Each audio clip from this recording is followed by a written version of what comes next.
Little red riding hood. एक बार थी एक छोटी सी प्यारी सी लड़की। सब लोग उसको लिटिल रेड राइडिंग हुड पुकारा करते थे क्योंकि वह अक्सर एक लाल रंग का कंटोप पहना करती थी जो उसकी दादी ने दिया था उसके जन्मदिन पर।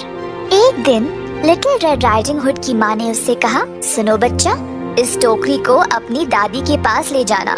इसमें कुछ खाने पीने का सामान है। बहुत दिनों से बीमार है ना दादी, ये उनको अच्छा महसूस कराए। और हाँ, याद रहे, रास्ते में किसी भी अनजान व्यक्ति से बात नहीं करना।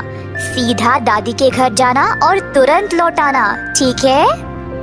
लिटिल रेड राइडिंग हुड की दादी अम्मा कहीं दूर जंगल के बीचों बीच रहती थी, तो छोटी बच्ची टोकरी ले चल पड़ी।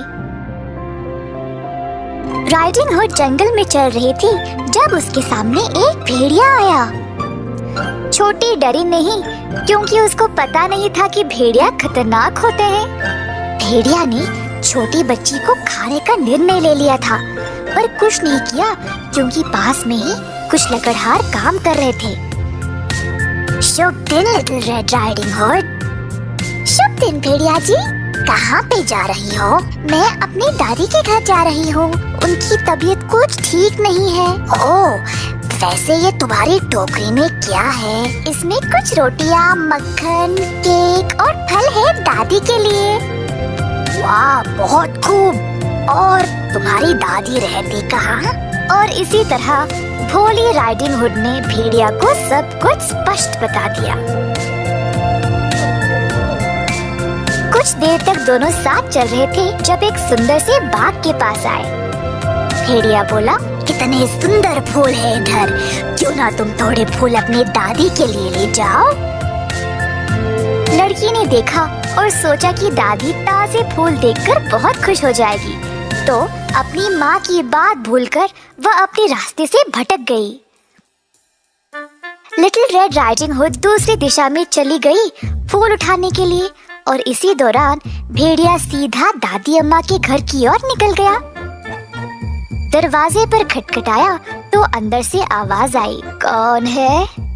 मैं हूँ दादी, लिटिल रेड राइडिंग हुड। आपके लिए मैं रोटी, मक्खन, केक और बेरीज लाई हूँ। ओहो, बहुत अच्छा। दरवाजे को जोर से ढकेल कर अंदर आ जाओ बच्ची, मुझे दरवाजा खोलने की हिम्मत नहीं है इस समय। भेड़िया घर के अंदर आ गया और सीधा दादी के कमरे में जाकर उनको पूरा खा गया। फिर दादी के ही कपड़े पहनकर चुपके से बिस्तर पर लेट गया। जब लिटिल रेड राइडिंग हुड दादी के घर पहुंची तो उसने देखा कि दादी के घर का दरवाजा खुला था। धीरे से अंदर आई और कमरे में गई। आम तौर पर वो बहुत खुश महसूस करती थी, पर आज कुछ अजीब सा लग रहा था। प्रणाम दादी माँ। दादी पूरी अजीब लग रही थी। ओ दादी, कितने बड़े बड़े कान हैं आपके। हाँ, बस तुम्हारी बातें अच्छे से सुनने के लिए। ओ दादी, कितने बड़े बड़े आंखें हैं आपके। हाँ, बस तुमको अच्छे से देखने के लिए। ओ दादी, कितने बड़े बड़े हाथ हैं आपके। हाँ, बस तुमको कस के पकड़ने के लिए। ओ दादी, कितना बड़ा बड़ा मुंह है आपका। हाँ, बस तुमको खा जाने के लिए। भेड़िया गरज उठा और बेचारी लड़की को भी पूरा खा गया।